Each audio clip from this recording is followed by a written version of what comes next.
casa. Bienvenidas y bienvenidos a una nueva semana de Aprendo en Casa. ¿Qué haces, Tocino? Como me dijiste que debo hacerme cargo de algunos quehaceres, estoy colaborando con la limpieza del set. Gracias, Tocino. Aunque creo que te pasaste un poquito con el uso de la lejía. Mientras más lejía, mayor efectividad contra el virus, ¿no? No, Tocino.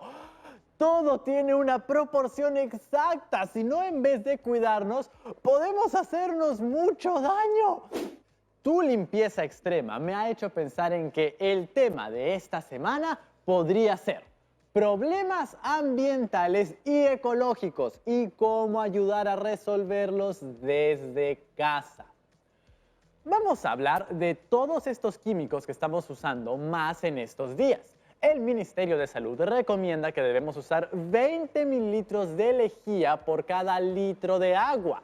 No debemos mezclarla con agua caliente porque el calor evapora el cloro y pierde sus propiedades desinfectantes. Tampoco debemos combinarla con vinagre, pues genera vapores tóxicos que podrían causar quemaduras en los ojos y daño a los pulmones. ¡Eso suena muy grave! Tienen que avisarles a todos en sus casas. Así es. Además, sería muy peligroso mezclarlo con alcohol en gel, ya que la combinación de ambos forma el cloroformo y su inhalación por periodos largos provoca mareos, fatiga o dolores de cabeza. ¿Se imaginan dónde terminan todos esos litros y litros de lejía y otros limpiadores? Así es, en el desagüe. ¿Qué les parece si mejor conversamos con la profesora al respecto? Hola chicas y chicos, ¿qué tal Rodrigo? Hola profesora Julia Enríquez.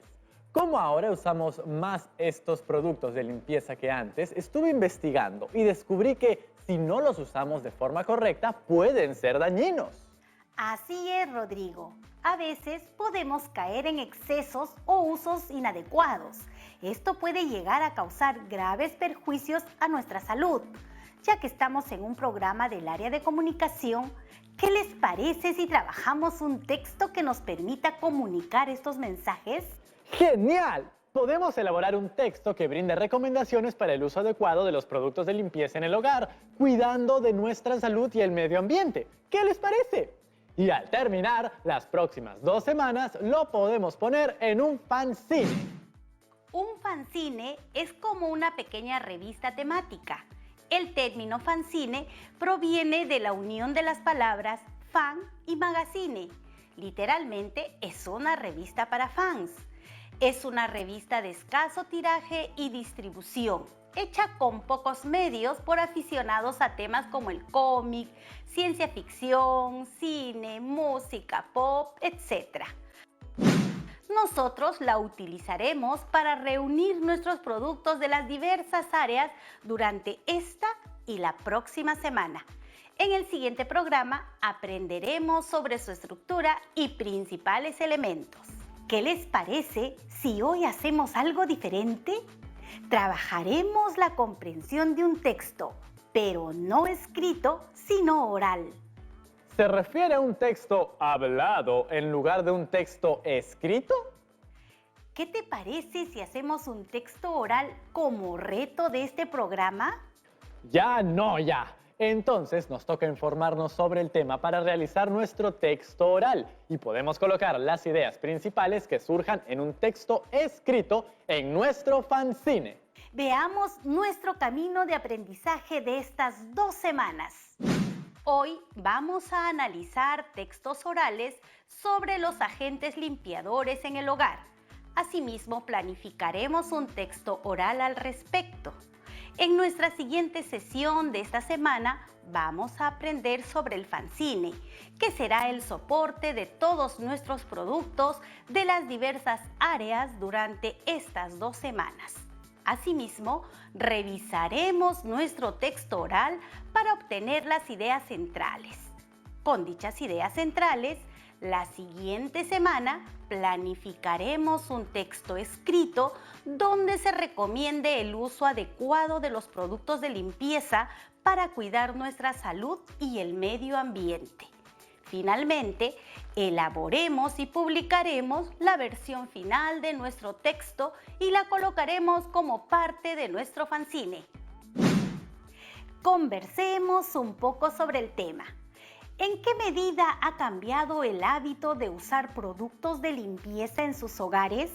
En mi casa se usaba desde siempre para la limpieza, pero ahora por la pandemia su uso se ha intensificado. Los uso para desinfectar las suelas de los zapatos o para rociar a las bolsas de compras o hasta para desinfectar alimentos diluyéndolos en agua. Es cierto. Dado que son necesarios para frenar la propagación del nuevo coronavirus, los usamos con mayor frecuencia. Pero como dijiste al inicio, no siempre hacemos un uso correcto y a veces con el afán de protegernos podemos hacer combinaciones de químicos que pueden perjudicar más nuestra salud. Profesora, ¿cómo analizamos un texto oral? Pues de manera muy similar a uno escrito. Cuando se trata de un texto oral, les recomiendo que además de prestar atención escuchando, tomen notas de las ideas que les parezcan importantes, sobre todo en casos como este, donde vamos a emplear la información para realizar un texto propio. Entonces debemos tener nuestra libreta u hojas y lápiz y lapicero para anotar. ¿Y qué sucede con todos los desechos que se están generando con las medidas de higiene que estamos adoptando para prevenir el virus? Pues te recomiendo adquirir guantes y mascarillas reutilizables. ¿Usar productos reutilizables no generan un riesgo o reducción de su efectividad? Para nada, Rodrigo, siempre y cuando estos implementos cumplan con los protocolos del Ministerio de Salud, los uses y desinfectes correctamente luego de cada uso. No tendrás problemas y por el contrario te permitirán protegerte mientras proteges también el planeta. Las y los invito a escuchar el extracto de la siguiente noticia.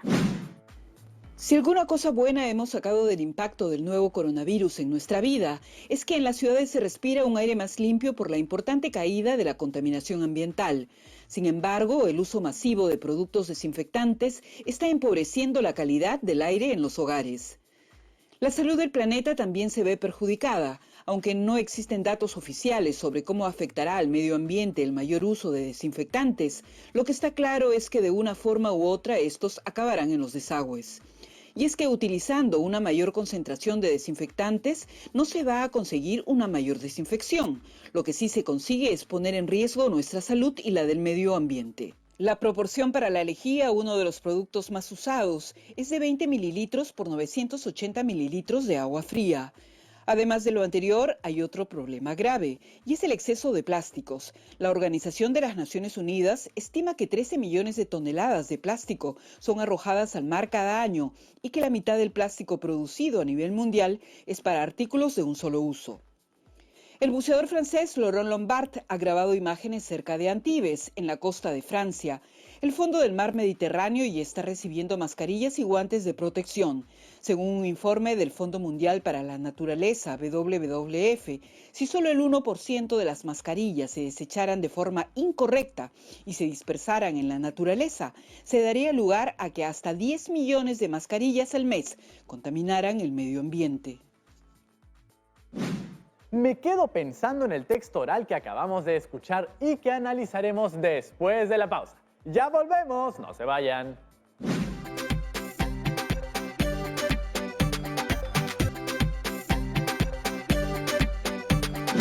Y estamos de vuelta, chicas y chicos de primero de secundaria. ¿De qué consideran que trata el audio que escuchamos antes de la pausa? Creo que menciona que contaminamos las aguas con el uso excesivo de desinfectantes. Además, dañamos a nuestro planeta por el exceso de plásticos que dejamos cuando desechamos guantes, mascarillas y otros implementos de protección. ¿Sabemos cuánto es el impacto que se viene ocasionando?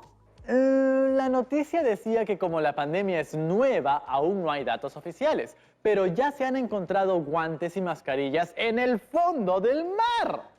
Así es. Entonces, ¿cómo debemos usar los productos desinfectantes y preventivos para cuidarnos del COVID-19? Si bien es necesario usarlos para evitar la propagación del virus, este uso debe ser responsable, teniendo en cuenta el impacto ambiental que ocasiona. Como usted mencionó, debemos preferir las versiones reusables. Te he percibido un poco dudoso respondiendo a algunas de las preguntas. Es que no recuerdo toda la información con seguridad. No es como un texto escrito en el que si tengo una duda tengo la opción de regresar y leer. Entiendo. La comunicación escrita no es igual que la comunicación oral. Veamos en qué radican las particularidades de cada tipo de comunicación. La comunicación oral se establece por la palabra hablada. Su base es el diálogo. El mensaje desaparece al emitirse. Se utiliza el lenguaje gestual, es decir, la comunicación no verbal, el contacto visual, gestos faciales, movimientos, postura, tono de voz, entre otros. Es espontánea. Es unidireccional o multidireccional. Es necesario saber hablar para comunicar un mensaje y oír para recibirlo. Por otro lado, la comunicación escrita se establece por la escritura. Su base es el texto. El mensaje permanece al emitirse. Se utiliza la gramática y figuras retóricas. Es reflexiva.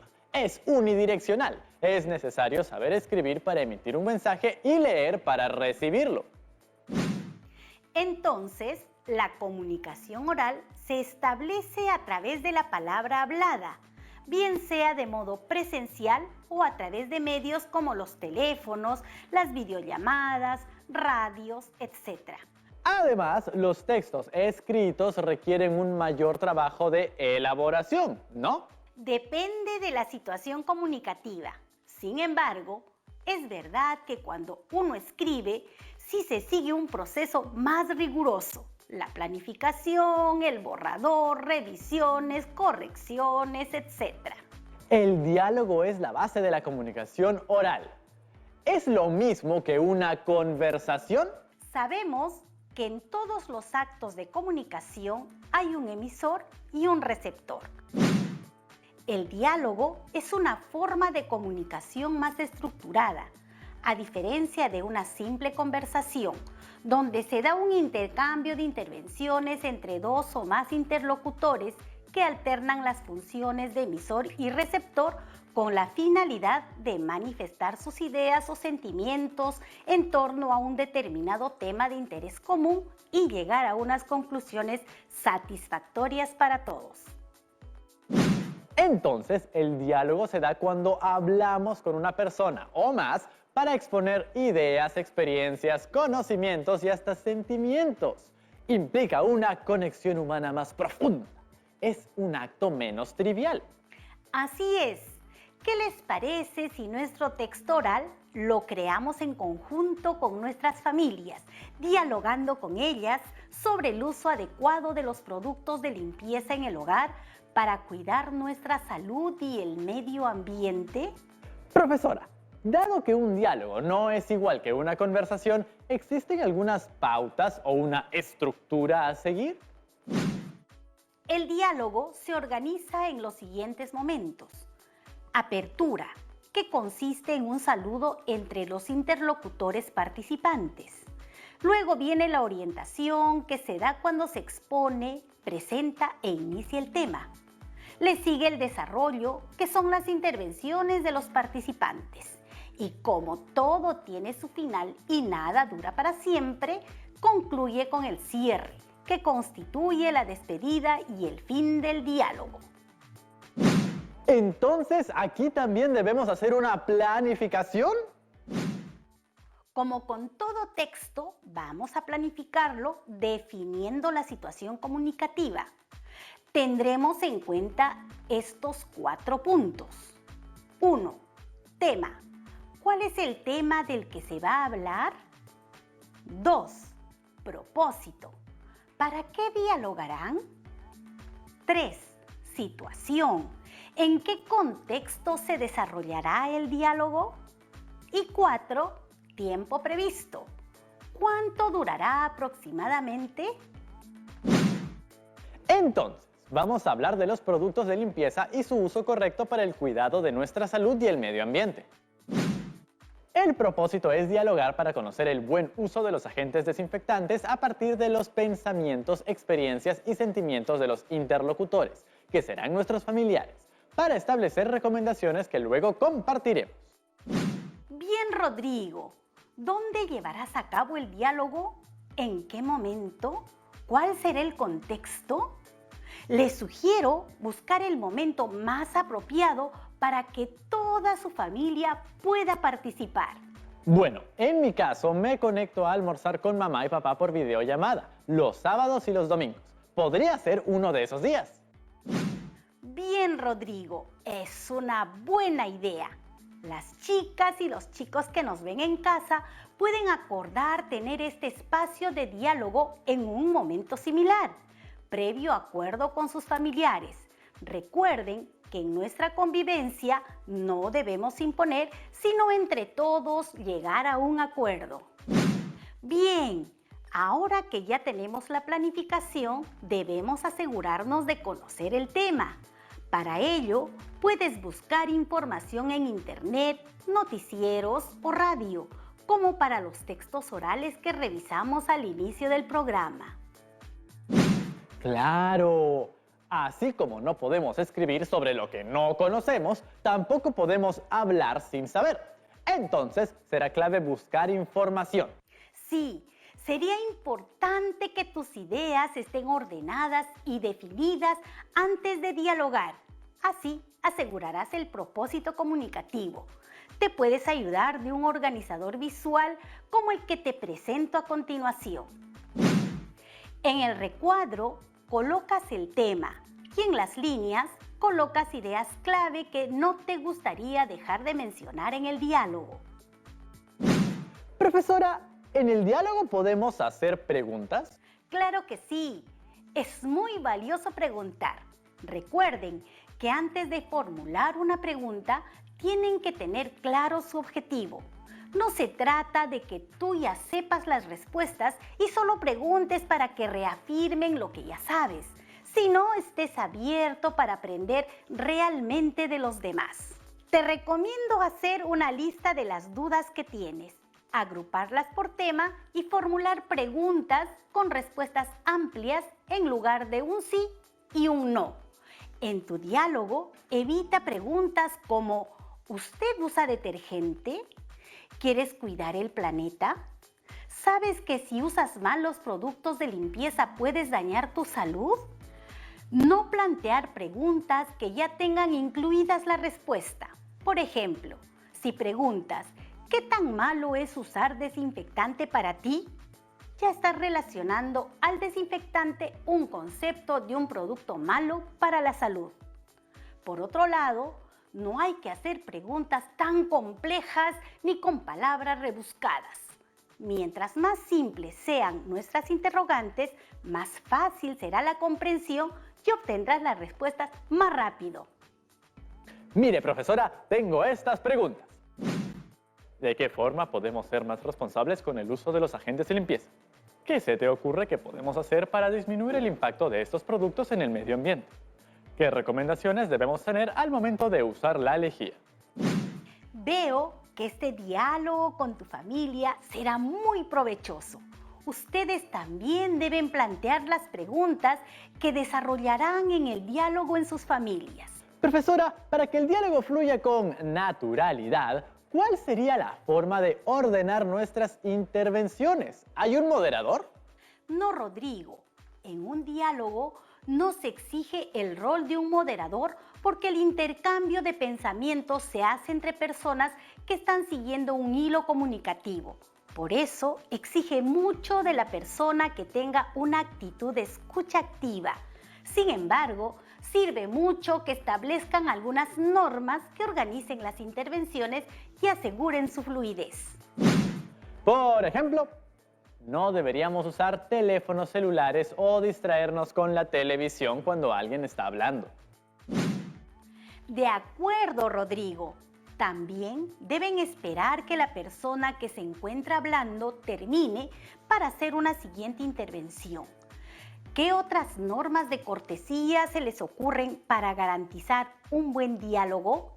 Recuerden que es importante que todas y todos los que participen las sepan y respeten durante todo el diálogo. Entonces, profesora, si ya tenemos listo todo lo anterior, ¿ya podemos dialogar? Así es, ya podemos empezar el diálogo.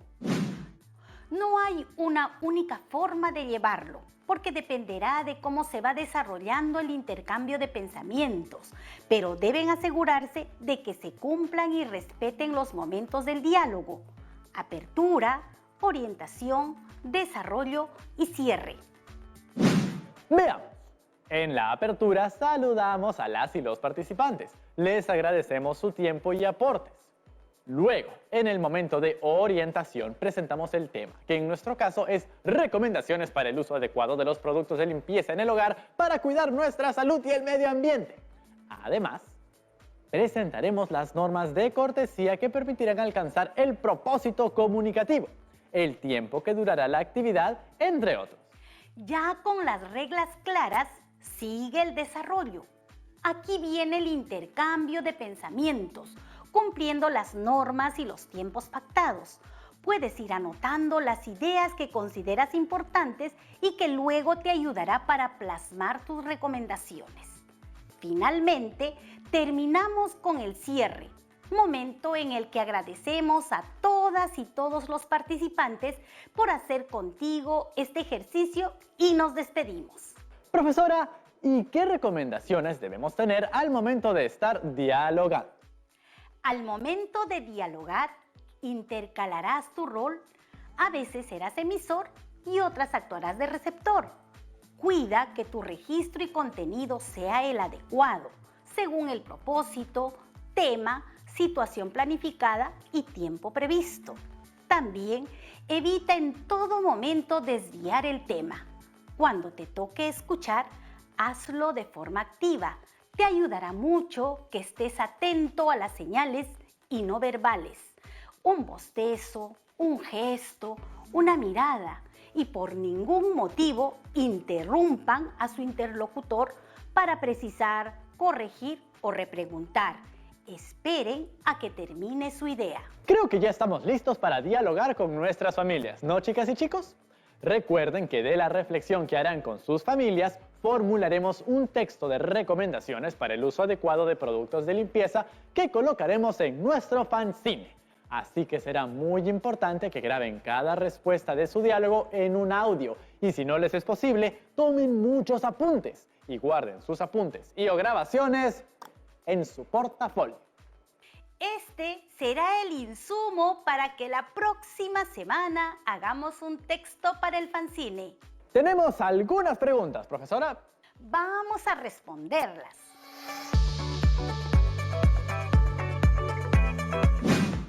Nuestra primera pregunta es de Pamela, de la ciudad de Pasco. Bienvenida. Hola, maestra y Rodrigo. Tengo una duda. ¿La comunicación oral siempre será espontánea? Aunque la mayor parte del tiempo nos comunicamos de forma oral y lo hacemos de forma espontánea y sin pensar tanto en la estructura, existen algunas formas de comunicación oral que sí ameritan una planificación. Por ejemplo, cuando vas a hacer un discurso, previamente tienes que ordenar tus ideas y hacer un borrador. También cuando vas a contar un testimonio, necesitas trabajar bien en plantear tu situación comunicativa y cómo vas a presentar tu historia para movilizar a tu audiencia. Lo mismo pasa si nos queremos preparar para un debate o para generar un diálogo como en el programa de hoy. Tenemos otra pregunta de Keila, de Pasco. Bienvenida y un gran saludo a todos los amigos y amigas en la ciudad de Pasco. Hola a todos. Profesora, ¿es mejor un registro formal o el informal cuando hablamos? Ningún registro es mejor que el otro. La idea de ser formales, coloquiales o informales nace justamente del propósito que está comunicando y del contexto que rodea a la situación comunicativa. Por ejemplo, suena muy raro que en casa te expreses con palabras como estimada madre o despedirte diciendo sin otro particular quedo de usted, porque esa posición de respeto no es usual en el hogar. Lo mismo pasa si dices habla profe en lugar de decir hola profesora. Vamos con la siguiente pregunta de Brigitte de Cusco. ¿Qué tal, profesora y Rodrigo? Una consulta. En el programa hablo del lenguaje no verbal. ¿A qué se refería? El lenguaje no verbal o paralenguaje se refiere a todo tipo de señales presentes con una emisión propiamente lingüística que transmiten información adicional, matizan, reafirman o incluso pueden llegar a contradecir el sentido comunicativo de dicha emisión lingüística. El llanto de un niño, el silencio de una persona, la sonrisa, el silencio y los suspiros, entre otros. Gracias a todas y todos por sus preguntas que aportan siempre a nuestro aprendizaje. Y muchas gracias, profesora, por compartir con nosotros el día de hoy. Nos vemos pronto, Rodrigo. Cuídense mucho, chicas y chicos. Chao, chao. Y llegamos al final de este programa. Asimismo, hemos aprendido sobre los textos orales, cuya base es el diálogo. Hemos aprendido sobre la planificación de un diálogo, su estructura y recomendaciones para su efectividad. Ahora te toca a ti. Las y los invitamos a realizar el siguiente reto. Planifica y realiza un diálogo con tu familia. Plantea preguntas potentes para recoger información sobre los productos de limpieza que se utilizan en tu hogar. Reflexiona sobre el uso adecuado de estos para cuidar la salud familiar y el medio ambiente. En el próximo programa continuaremos con esta reflexión a partir de la grabación de sus diálogos realizados en familia. No olviden registrar las ideas clave en su cuaderno o en el material con el que dispongan. Y recuerda guardar todas las evidencias de tu aprendizaje en tu portafolio. Esta semana estamos reflexionando acerca de los problemas medioambientales y qué podemos hacer para ayudar a resolverlos desde casa. Así que atentas y atentos a este tema. Hemos llegado al final del programa. No se olviden de quedarse en casa, lavar bien sus manos y usar los productos de limpieza con conciencia y responsabilidad. ¡Ya nos vemos! ¡Chao, chao!